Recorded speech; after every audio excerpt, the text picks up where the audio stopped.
आपण पाहत आहात सर्वसामान्यांचा बुलंद आवाज, तुमच्या हक्काचा निडर सम्राट. संपादक दीपक आढाव.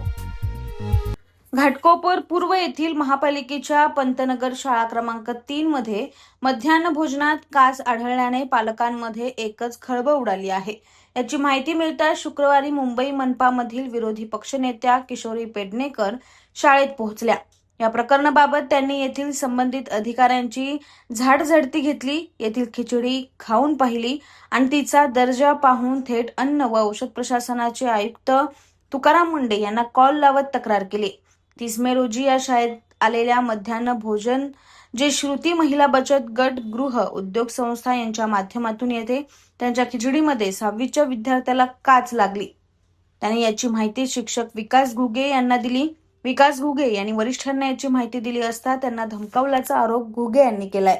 विकास घुगे यांनी त्या काचेचे फोटो काढले व याची माहिती विरोधी पक्षनेत्या किशोरी पेडणेकर यांना दिली.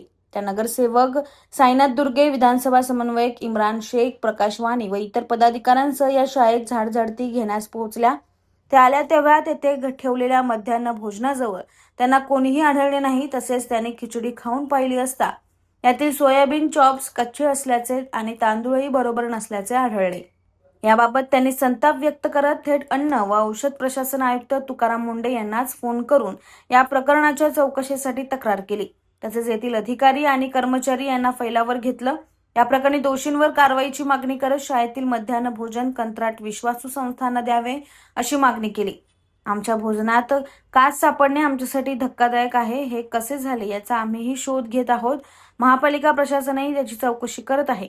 आम्ही आता आणखी काळजी घेऊ अशी प्रतिक्रिया श्रुती महिला बचत गट गृह उद्योगचे शैलेश तळेकर यांनी दिली आहे. या प्रकरणी आता पुढे प्रशासन काय कारवाई करते याकडे सर्वांचे लक्ष लागलंय.